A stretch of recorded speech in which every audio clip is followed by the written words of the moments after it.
Assalamualaikum guys, selamat datang ke SRTV. Baru saja aku mengeluarkan news mengenai apa yang telah dikeluarkan oleh salah seorang. Weh, susah aku buat benda ni.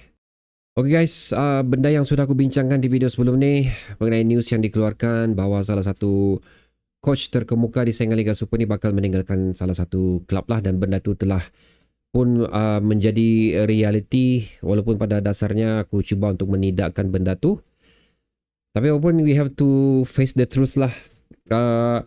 Kalau kamu, untuk sesiapa lah yang follow perjalanan SRTV sepanjang start dari 2022 aku ni bermula, aku mau bawa kamu tengok balik satu video yang aku telah keluarkan 1 tahun yang lalu bertajuk Cerita Terbaru di Likas, Sedia dengan Perubahan Akan Datang. So benda ni sebenarnya aku telah kongsikan kepada kamu yang aku telah memberikan boleh katakan early warning lah akan bakal apa yang berlaku pada Sabah FC ni, di mana aku ada mengatakan salah seorang yang bakal meninggalkan Sabah FC adalah OKS, walaupun aku being naive to myself lah, macam aku tidak mahu benda tu berlaku, tapi aku sendiri mengatakan benda tu bakal berlaku dan ia telah berlaku sekarang ni lah. Jadi aku akan cuba letakkan link video tu di ruang komentar di bawah supaya kamu boleh tengok kembali. So, kalau kamu cuba cari video tu memang agak jauh lah sebenarnya. Jadi perlawanan terakhir untuk Ong Kim Sui bersama Sabah FC ni adalah pada 23 November, iaitu perlawanan pertama di antara Sabah FC menentang PT Atletik di saingan Liga Super, dan selepas tu Ong Kim Sui tidak akan mengemudi Sabah FC lagi. So basically satu, kita itu hilang suaraku. Satu, kita akan terlepas chances untuk melihat Kim Sui beraksi di depan mata kita. Kedua, tidak ada good farewell atau mungkin standing ovation untuk OKS daripada kita sebenarnya, yang ingin menunjukkan rasa terima kasih kita kepada OKS. Bagi aku, setakat mengucapkan terima kasih kepada OKS, setakat aku buat macam ni saja, bagi aku tidak cukup sebenarnya untuk aku memberikan betapa rasa terima kasih aku kepada OKS. Kalau ada perlawanan tu di Likas, aku akan hadir ke Likas untuk sama-sama, walaupun aku tak boleh jumpa OKS, bercakap secara bersemuka dengan OKS, tapi aku mau memberikan standing ovation kepada OKS di Stadium Likas. Itu yang aku mengharapkan, tapi itu juga yang anda harapkan, tapi kita tidak akan mampu memiliki that moment lah. So it's a big loss untuk kita. Aku nak tahu kalau Sabah FC sendiri, pengurusan Sabah FC sendiri bercadang untuk membuat sesuatu mengenai benda tu, kerana bagi aku beliau layak untuk menerima benda tu daripada kita semua selaku penyokong Sabah FC, dan of course apa yang telah diberikan oleh OKS kepada kita. Jadi kita tidak akan melihatlah OKS akan menghabiskan saingan Liga Super ni sehingga kontrak yang dikatakan sepatutnya berakhir pada bulan April nanti. Sebaliknya, sekali lagi, PT Atletik adalah merupakan perlawanan yang terakhir akan dikemudikan oleh beliau, dan mengenai pencalonan seterusnya adalah benda yang tidak boleh aku jawab sekarang, walaupun banyak nama dikeluarkan. Justin Ganai dikeluarkan, Alto Linus dikeluarkan, Julius Ating dikeluarkan, even Ratislav Bozic pun dikeluarkan. Ratislav Bozic masih sama kita kah? Aku nak pasti pula. Kejap kalau ikut daripada transfermarkt.com ni, Ratislav Bozic masih lagi selaku assistant Sabah FC lah. So kalau logically, daripada apa yang berlaku untuk pasukan-pasukan lain, kebiasaannya pada masa ini assistant coach yang akan menggalas tanggungjawab tu buat sementara as a caretaker. So lebih kurang begitu. So apapun ini adalah masih early prediction, is still a wild card untuk kita. Ini sekarang bergantung kepada Safa lah, bagaimana mereka ingin menentukan hala tuju seterusnya untuk Sabah FC. So di video sebelum ni aku dah mengatakan juga mengenai satu pengumuman besar yang bakal dilakukan oleh TMJ mengenai satu perubahan besar bakal berlaku, ianya lebih menumpukan kepada Harimau Melaya, under squad junior Harimau Melaya, dan of course untuk saingan Liga Super juga, Liga Domestik kita ni. Di mana aku ada mengatakan nama Nafuzi Zen akan disenaraikan di dalam plan TMJ itu, tapi minta maaf aku lupa juga untuk meletakkan sebenarnya OKS pun adalah 3 nama sebenarnya. So OKS pun adalah antara individu yang tersenarai di dalam list TMJ untuk projek akan datang ni. So basically kalau kita bercerita mengenai top coach yang ada di saingan Liga Super ni, of course dalam kepala aku ada 3 sejak. Okay, nampak ada 3 sejak. Satu paling atas sekali OKS, kedua Tan Cheng Ho, ketiga Nafuzi Zen. Ini adalah top 3 list. Memang ikut ranking dalam pikiran aku 1, 2 dan 3 ni adalah coach yang terbaik di saingan Liga Super buat masa ni.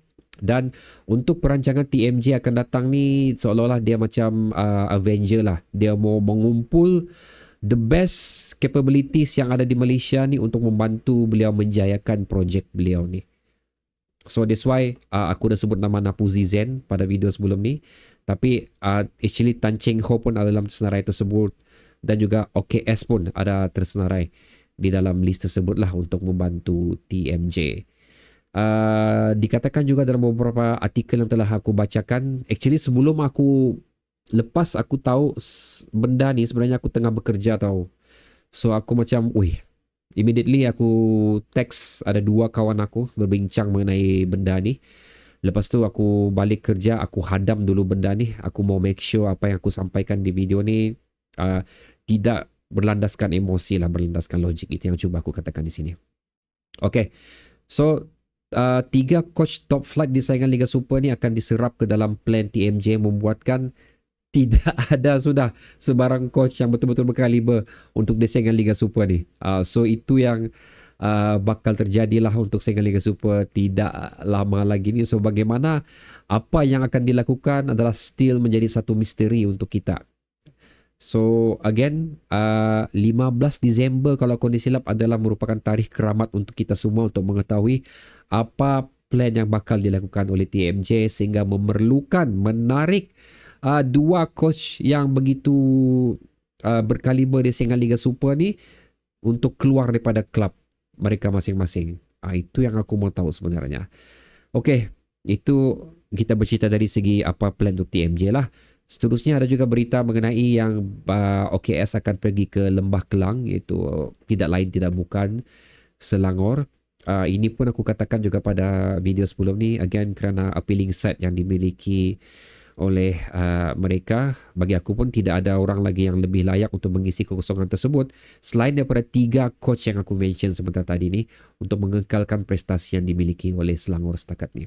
Kerana sekali lagi bagi aku apa perjuangan Selangor di saingan Asia ni cukup penting juga sebenarnya untuk memastikan satu slot kita kekal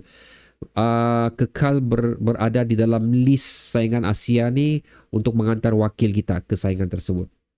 So maksudnya collection point yang bakal dimiliki oleh JDT dan juga agen Selangor di saingan Liga Asia ni diperlukan untuk again mengekalkan slot kita ke Asia.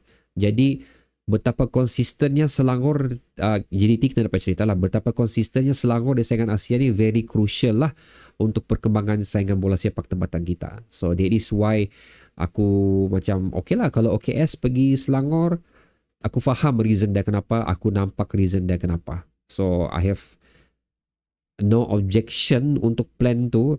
Tapi of course aku tidak puas hati lah kerana OKS meninggalkan Sabah FC. Di dalam tempo masa kita nampak kesyukan menengok prestasi Sabah FC sekarang ni. So 2 reason aku ceritakan kepada kamu, plan daripada TMJ untuk FAM dan seterusnya sekiranya keberangkatan OKS ni pergi ke Selangor, dan itu adalah aku tengok antara reason kenapa OKS pergi ke Selangor lah. Dan mungkin juga aku merasakan pasukan Sabah FC ni, of course kalau dari segi kewangan tu yang balik-balik sudah kita sentuh, kita sendiri tahu apa yang kita miliki sekarang ni. Kedua, tidak ada future plan yang begitu meyakinkan OKS lah di dalam Sabah FC bagi saingan Liga Super yang akan datang. Mungkin juga antara sebab kenapa benda ni berlaku. Aku tengok komen-komen yang kamu berikan hasil daripada perkongsian aku di ruang community guys. Aku minta maaf mungkin video ni akan panjang kerana terlalu banyak benda yang perlu aku kongsikan kepada kamu. Ramai yang memang kecewa lah. Okey, ramai yang memang kecewa, ramai yang mengatakan benda ni adalah merupakan satu kejutan yang cukup besar untuk kita semua, tapi ramai juga yang uh, bilang orang memahami kenapa terjadinya keberangkatan OKS meninggalkan Sabah FC ni. So untuk replacement coach Sabah FC, aku tidak mau bercerita lebih mendalam buat masa ni. Pasal itu adalah merupakan satu topik yang aku perlu pecahkan untuk kita discuss as it on subject lah. Itu aku plan. Dan of course nama-nama yang aku telah sebutkan tadi tu akan aku bincangkan dalam video tersebut, insyaAllah jika diberi masa nanti. Jadi sekarang ni guys, macam mana aku katakanlah, memang susah untuk aku buat video ni. Kalau boleh aku tak mau pun cerita pasal benda ni sebenarnya. Kerana aku masih memegang kata-kata OKS yang beliau akan terus bersama Sabah FC sekiranya hikmat beliau masih diperlukan. Oleh siapa? Oleh Safa lah. Siapa lagi? Kalau bukan itu yang manage kita kan. Dan adakah isu ni akan melibatkan pemain-pemain kita juga? Itu pun antara persoalan yang bakal timbul lah.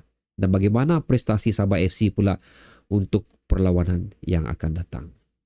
Banyak benda yang aku tanya kamu nih guys, dan aku ingin melihat di ruang komentar di bawah. Dan kali ini aku begitu mengharapkan komen anda yang berilmiah lah, berilmiah, yang to the point dan berdasarkan fakta. Itu yang ingin aku lihat daripada komen anda untuk video yang aku buat kali ini. So okay guys, aku pakai baju hitam ni bukan aku sengaja lakukan, sebelum ni sengaja, tapi kali ini adalah berdasarkan kesedihan aku di atas keberangkatan OKS meninggalkan Sabah FC. Dan aku mengucapkan sekali lagi terima kasih kepada OKS. Aku appreciate apa yang Dato' OKS berikan selama ni. Dan all the best lah for your future plan. Assalamualaikum guys.